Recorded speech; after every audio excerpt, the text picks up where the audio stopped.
আসসালামু আলাইকুম রহমতুল্লাহ। আপনারা কেমন আছেন? দেশে এবং বিদেশে দূর দূরান্তে যারা আছেন আপনাদের সকলকে আন্তরিক প্রীতি এবং শুভেচ্ছা জানাই। ধনী গরিব মধ্যবিত্ত যারা আছেন, হয়তো অনেকজনে অনেক বিভিন্ন সমস্যা নিয়ে আসেন।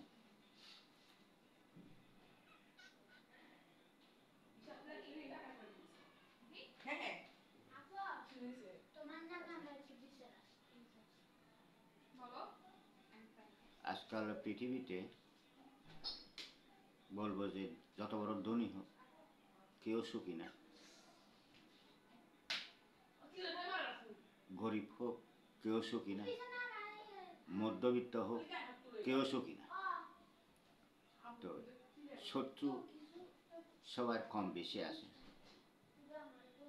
এক এক সমস্যায় আছেন যারা শত্রুতামি করে এবং শত্রুদেরকে ধ্বংস করতে চায়, শত্রুদেরকে নত করতে চায়, শত্রুদেরকে বোবা করে রাখতে চায়, শত্রুদেরকে হয়তো অনেকে নয় মোড়া নয় জেতা করে জাগাত ভাত জাগাত পানি জাগাত পায়খানা জাগাত প্রস্রাব এরম রাখতে চায়। তো এরম করে যদি কেউ রাখতে চায় তো একটা জিনিস দরকার হবে। ওই হিন্দুরা যে মানুষ সবগুলো যে পুড়ে তা না, আর পাহাড়িরা যে মানুষ সবগুলো যে পুড়ে ফেলে তা না। কিছু কিছু যেগুলা শরীরের মধ্যে পানি জমে যারা মৃত্যুবরণ করে তাদেরকে কবর দেয়। যখন কবর দেয় তখন ওদের কবরের মাঝখানে একটা বাঁশ দেয় সুঙ্গা।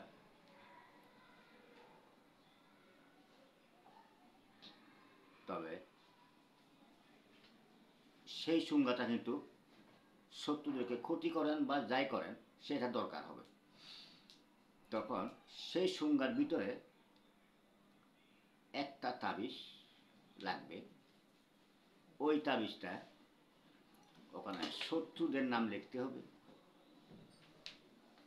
শত্রুদের নাম লিখে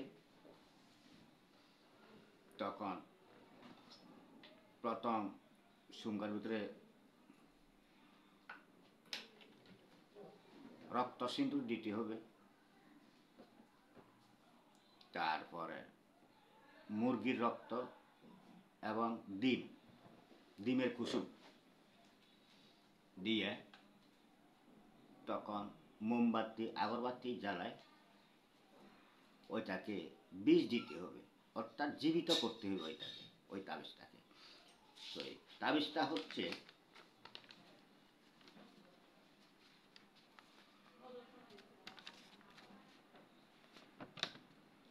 হচ্ছে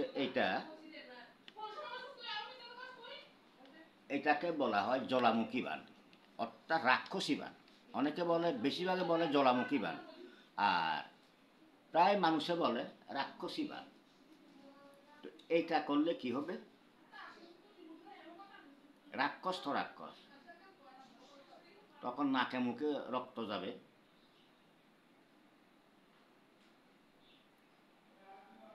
যার নাকে মুখে রক্ত যাবে, যে ব্যক্তি ক্ষতি করবে, সেই ব্যক্তি আর বেশি দিন লাস্টিং করবে না, সেটা ধ্বংস হয়ে যাবে। তো যখন সেই তাবিজটা হিন্দুদের সীতায় নিয়ে যায়, যেদিকে শত্রু থাকে ঠিক সেই দিকে করে মুখ করে সেই তাবিজটা গাড়াইতে হবে। গাড়ার পরে আবার ওখানে মোমবাতি আগরবাতি দিয়ে রক্ত সিন্দুর দিয়ে ওখানে খারাপ আত্মা যারা আছে ওদেরকে ডাকতে হবে, ওদেরকে বুক দিতে হবে। তো খবর বুক দেওয়ার পরে খবর দিবেন। খবর না দেওয়ার আগে আগে অল্প লবণ, রক্ত সিন্দুর, একটা 5-7 সুটকি দিবেন। তারপরে তাবিজটা শত্রুর ঘর যেদিকে যেদিকে শত্রু থাকে ঠিক সেদিকে করে তখন খবরে শোয়াই দিবেন তাবিজটা ওই যে সুঙ্গার ভিতরে। তখন সেইটা কি করবেন, আবার তার উপরে অল্প লবণ, রক্ত সিন্দুর, আরও 6টা ফাঁসা সুতকি দিতে হবে। দেওয়ার পরে তারপরে খবর দিতে হবে। খবর দেওয়ার সে খবরের মধ্যে 7টা মুখ 7 প্যাকেট আগরবাতি জ্বালাইতে হবে। জ্বালার পরে তখন ওখানে খারাপ আত্মা যারা আছে ওদেরকে বলতে হবে আমার শত্রু অমুক, অমুক মানে শত্রুতার নাম, ওখানে রাখি যাচ্ছে, আমি এখানে আর শত্রুটা যাতে কোনোদিন ফিরে না আসে এটা বলতে হবে।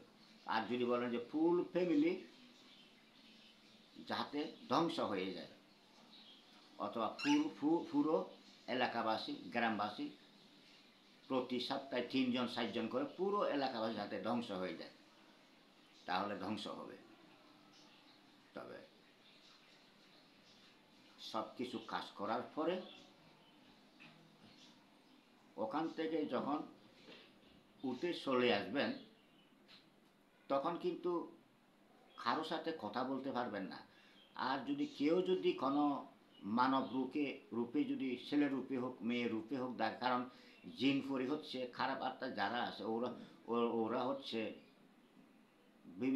বহুরূপী, ওরা বিভিন্ন রূপ ধারণ করতে পারে। তো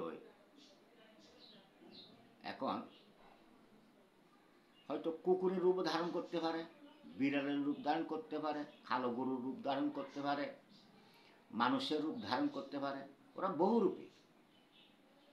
তখন যতই ডাকো পিছনে ফিরে তাকাবেন না। পিছনে ফিরে যদি তাকান কিন্তু সমস্যা হবে। পিছনে ফিরে মোটে তাকাইতে পারবেন না, তাহলে বিপদে পড়ে যাবেন। আপনার ঘরের মানুষগুলো যে করবে তার ঘরের মানুষগুলো বিপদে পড়ে যাবে। তো এই জন্য তবুও পারিতপক্ষে শত্রুকে যে কোনো কাহকে যে হোক, পর হোক বা আপন হোক, ক্ষতি না করাইতে ভালো। মানুষ তো পৃথিবীর সর্বশ্রেষ্ঠ জীব মানব। তবু আর একটা, কিন্তু সব টিটা হজম করা যায়, কিন্তু মানুষের টিটা হজম করা যায় না, মানুষের তৎসা হজম করা যায় না। তবু 1বার 2বার 3বার 4বার 5বার 6বার 7বার এরকম একটু দেখতে হবে কোনো পরিবর্তনে আসে কিনা। যদি পরিবর্তনে না আসে তখন কি, তাহলে সেই শত্রুকে ক্ষতি করাটা জায়েজ আছে। কারণ সেই শত্রুটা বিভিন্ন গ্রামে গ্রামে যায়, ও কারোর ভালো চায় না, তাহলে ওইটা শত্রু, তাহলে তাকে ক্ষতি করাটা সেটা জায়েজ আছে। তো এই জন্য মানুষ অনেকেই আছে বুঝে না, বুঝে না, কথা একটা বলতে পারলে হয়েছে, একজনকে আঘাত করতে পারলে হয়েছে, একজনের কবাইতে পারলে হয়েছে, একজনকে গুলি করতে পারলে হয়েছে। এগুলা কিন্তু ঠিক না, অ্যাকচুয়ালি এসব করা ঠিক না। আর এরকম তো শত্রুতামি এরকম ঝগড়া বিবাদ এগুলো স্বাভাবিক হয়। তো এইটা নিয়ে কিন্তু তবুও মানুষকে ক্ষতি করাটা কিন্তু ভালো না, একটু দেখা দরকার, সুযোগ দেওয়া দরকার। সুযোগ দেওয়ার পরে 6-7বার সুযোগ দেওয়ার পরে যদি না বুঝলে ক্ষতি করা যায়। আর যেমন এই রাসমোহনী, রাসমোহনী যদি প্রকৃত রাসমোহনী হয়, অনেক বৈদ্য আছে রাসমোহনী বলে, অনেক লোক আছে রাসমোহনী বলে, কিন্তু রাসমোহনী অর্থ কি সেটা অনেকে বুঝে না। এটা আগে বললো রাসমুকুট। তো প্রকৃত যদি রাসমোহনী হয় সেটা স্বর্ণের উপর হইতে হবে, রূপ অথবা রূপা অথবা তামার পাত্রী হইতে হবে। তবে ওখানে 3টা ওষুধ লাগবে। যখন ভালো একটা রাসমোহনীর দাম হবে অন্তত পক্ষে 70 থেকে 75 লাখ টাকা হবে। রূপার হলে 30 থেকে 35 লক্ষ টাকা হইতে হবে। আর তামা যদি হয়, তামার মধ্যে, তাহলে 25 থেকে 26 লক্ষ টাকা হইতে হবে। আর পিতলের মধ্যে হলে অন্ততপক্ষে 20 থেকে 22 লক্ষ টাকা হইতে হবে। আর যেটা প্রকৃত রাসমোহনী, যখন একটা ভাতের ডেকচি চুলাই দেবে, গ্যাস বাড়াই দেবে, উতরাবে, তখন রাসমোহনী তাবিজটা ভাতের ডেকচিতে যখন ফেলাই দেবে, সেই ভাতের ডেকচি উতরাইতে পারবে না, যত গ্যাস বাড়াই হোক না কেন উতরাবে না। আর বড় এক গ্লাস অথবা ওই মদ, যেটা অ্যালকোহল বলা হয়, ও অ্যালকোহল দিয়ে মদ, সেই মদের মধ্যে যখন 1 গ্লাস মদ নেওয়ার পরে ওই মদের মধ্যে তাবিজটা যখন ছেড়ে দেওয়া হবে, সেই মদটা পানি হয়ে যাবে। অথবা একটা ছাগলের গালের ভিতর তাবিজটা ঢুকাই দিয়ে 1 বোতল ইন্ট্রেল অর্থাৎ বিষ খাওয়াই দিবেন। খাওয়াই দেওয়ার পরে যদি অর্থাৎ ছাগলটা যদি মারা না যায়, তাহলে মনে করতে হবে প্রকৃত রাসমোহনী তাবিজ। তবে রাসমোহনী তাবিজ কখনো তুলের মধ্যে হয় না। তুলের মধ্যে হয় কোনগুলো? ওই গ্রামে যদি কোনো সালিশ বিচারে হয়, সালিশ বিচারে জিতার জন্য, তখন তুলের মধ্যে 1 টাইম 12 ঘন্টা মেয়াদ, ওগুলো হয় তুলের মধ্যে। আর অনেক দেখছি আমি, হাজার বৈদ্য দেখছি আমি, কোথায় করে রাসমোহনী, কিন্তু রাসমোহনী অর্থ ওরা বুঝে না। আর অনেক ক্ষেত্রে আছে কোথায় কয় সালান, মুখে কি সালান হয়? সালান কি একদম সহজ ব্যাপার? বান, কোথায় হয় বান কি একদম সহজ ব্যাপার? মানুষকে ক্ষতি করলে যেমনে এমনি, অর্থাৎ তান্ত্রিক শক্তি দিয়ে ক্ষতি করা যায়। এই যেমন খুই চালান, পাথরের মধ্যে তাবিজ লিখে সেটা করতে, একদিন দেখাবো আমি সময় করে, সেটা আমি এখন বলতেছি না। তো সেটা করলে মানুষ ঘুমের মধ্যে অর্থাৎ শেষ হয়ে যাবে, খতম হয়ে যাবে। এই জন্য আলাদা ইত্যাদি আছে, অনেক রকম আছে। আমি সব বলবো, সব তুলে ধরবো আস্তে আস্তে। তো আপনারা আমাকে সহযোগিতা করবেন, আমার ভিডিও দেখবেন, লাইক, কমেন্ট, শেয়ার এবং সাবস্ক্রাইব করবেন।